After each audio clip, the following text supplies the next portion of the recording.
وہ جگہ آج کا مکہ مکرمہ ہے۔ اس وقت وہاں نہ پانی تھا، نہ درخت، نہ انسان۔ حضرت ابراہیم نے اللہ کے حکم کی تعمیل کی۔ انہوں نے کچھ کھجوریں اور پانی ساتھ رکھا اور حضرت ہاجرہ اور حضرت اسماعیل کو وہاں چھوڑ کر واپس جانے لگے۔ حضرت ہاجرہ نے پوچھا، کیا اللہ نے آپ کو ایسا حکم دیا ہے؟ حضرت ابراہیم نے فرمایا، ہاں۔ حضرت ہاجرہ نے کہا، پھر اللہ ہمیں ضائع نہیں کرے گا۔ ایمان کی عظیم مثال تھی۔ جب پانی ختم ہو گیا تو حضرت اسماعیل پیاس سے رونے لگے۔ حضرت ہاجرہ پانی کی تلاش میں صفا اور مروہ پہاڑیوں کے درمیان دوڑنے لگے۔ وہ 7 مرتبہ دوڑیں۔ اس دوران اللہ تعالیٰ نے ایک معجزہ ظاہر فرمایا۔ حضرت جبرائیل آئے اور زمین پر اپنا پر ایڑی ماری، جس سے پانی کا چشمہ پھوٹ نکلا۔ یہ ابن زمزم تھا۔ آج بھی لاکھوں لوگ زمزم کا پانی پیتے ہیں اور یہ اللہ کی قدرت کی نشانی ہے۔ حضرت اسماعیل جوان ہونے لگے۔ وہ نہایت فرمانبردار اور نیک تھے۔ حضرت ابراہیم جب بھی مکہ آتے تو اپنے بیٹے سے ملاقات کرتے۔ باپ اور بیٹے کے درمیان بے پناہ محبت تھی۔ لیکن اللہ تعالیٰ نے اب وہ وقت مقرر کر دیا تھا جب دنیا کی سب سے بڑی آزمائش سامنے آنے والی تھی۔ الفاق رات حضرت ابراہیم نے خواب دیکھا کہ وہ اپنے بیٹے حضرت اسماعیل کو ذبح کر رہے ہیں۔ انبیاء کے خواب سچے ہوتے ہیں۔ یہ دراصل اللہ کا حکم تھا۔ حضرت ابراہیم پریشان ہو گئے۔ ایک طرف اللہ کا حکم، دوسری طرف اپنے اکلوتے بیٹے کی محبت۔ کوئی عام قربانی نہیں تھی، یہ دل کو چیر دینے والا امتحان تھا۔ لیکن حضرت ابراہیم اللہ کے سچے بندے تھے۔ انہوں نے فیصلہ کیا کہ وہ اللہ کے حکم کے سامنے سر جھکا دیں گے۔ حضرت ابراہیم نے اپنے بیٹے حضرت اسماعیل سے فرمایا، اے میرے بیٹے، میں نے خواب میں دیکھا ہے کہ میں تمہیں ذبح کر رہا ہوں، تمہاری کیا رائے ہے؟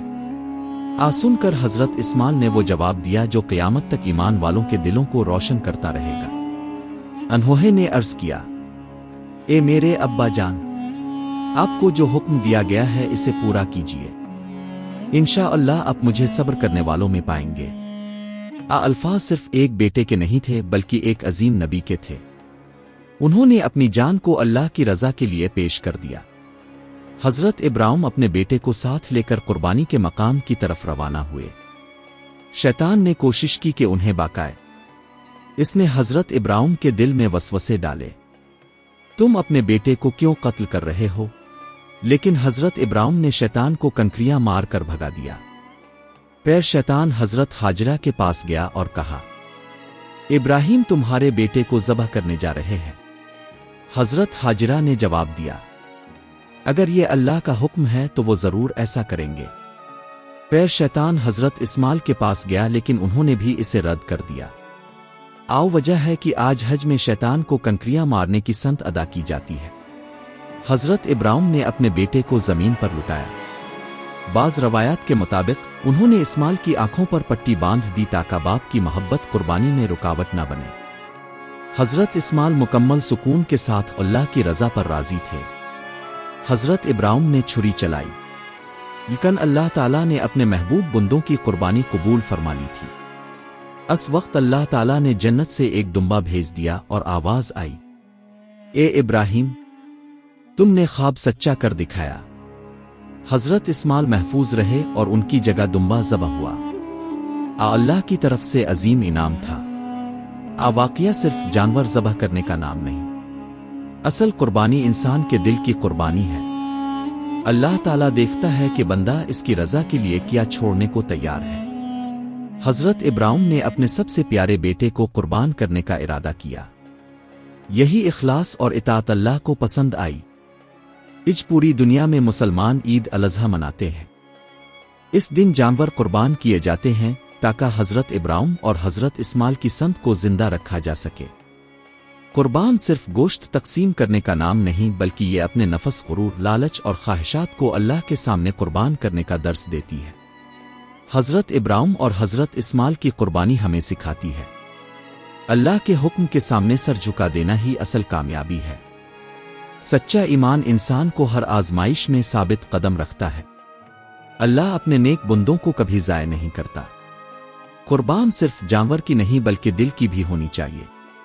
صبر اور توکل انسان کو اللہ کے قریب کر دیتے ہیں۔ حضرت ابراہیم کو اللہ تعالیٰ نے بے شمار اعزازات عطا فرمائے۔ وہ انبیاء کے امام کہلائے۔ ان کی نسل سے کئی عظیم انبیاء تشریف لائے، جن میں حضرت اسحاق، حضرت یعقوب، حضرت یوسف، حضرت موسیٰ اور آخر میں حضرت محمد شامل ہیں۔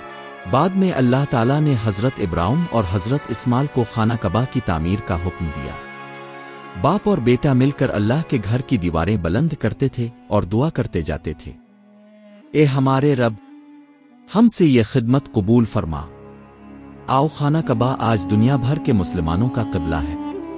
اگر انسان غور کرے تو اس واقعے میں پوری زندگی کا فلسفہ موجود ہے۔ ہر انسان کے دل میں کوئی نہ کوئی اسماعیل ہوتا ہے، کس کے لیے دولت، کس کے لیے شہرت، کس کے لیے خواہشات، کس کے لیے غرور۔ اللہ دیکھتا ہے کہ بندہ اس کی رضا کے لیے کیا قربان کر سکتا ہے۔ اج انسان دنیا کی محبت میں اس قدر کھو گیا ہے کہ اللہ کے حکم کو بھولتا جا رہا ہے۔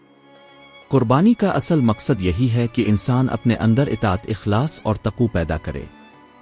اگر قربانی کے بعد بھی انسان کے اخلاق نہ بدلیں، اس کے دل میں رحم نہ آئے، وہ جھوٹ، ظلم اور تکبر نہ چھوڑے، تو قربانی کا مقصد پورا نہیں ہوتا۔ حضرت اسماعیل نے جوانی میں وہ مقام حاصل کیا جو بڑے بڑے لوگ نہ پا سکے۔ انہوں نے اللہ کی رضا کے لیے اپنی جان پیش کر دی۔ الصبر اور وفاداری کی وجہ سے اللہ تعالیٰ نے ان کو نبوت عطا فرمائی اور ان کی نسل میں آخری نبی حضرت محمد کو پیدا فرمایا۔ حضرت ابراہیم اور حضرت اسماعیل کی قربانی صرف ایک تاریخی واقعہ نہیں بلکہ ایمان کی زندہ تصویر ہے۔ یہ ہمیں یاد دلاتی ہے کہ اللہ کی محبت دنیا کی ہر محبت سے بڑھ کر ہونی چاہیے۔ جب انسان اللہ کے لیے قربانی دیتا ہے تو اللہ اسے کبھی خالی ہاتھ نہیں لوٹتا۔ حضرت ابراہیم نے بیٹے کی قربانی دینے کا ارادہ کیا تو اللہ نے انہیں خلیل اللہ کا مقام عطا کیا اور ان کی یاد کو قیامت تک زندہ کر دیا۔ آج بھی جب مسلمان قربانی کرتے ہیں، حج کرتے ہیں، شیطان کو کنکریاں مارتے ہیں، زمزم پیتے ہیں اور خانہ کعبہ کا طواف کرتے ہیں تو انہیں حضرت ابراہیم اور حضرت اسماعیل کی عظیم قربانی یاد آتی ہے۔ اللہ تعالی ہمیں بھی ایسا ایمان، صبر، اخلاص اور اطاعت عطا فرمائے جیسا حضرت ابراہیم اور حضرت اسماعیل کو عطا فرمایا تھا۔ آج کی کہانی آپ کے دل کو پرسکون کیا ہے تو میرے پیارے دوستوں، دل کی گہرائیوں سے ہماری چینل ٹرو وزڈم اردو کو سبسکرائب کریں اور آپ کے پیارے بھائی اسلم خان غوری کو اجازت دیجیے۔ السلام علیکم۔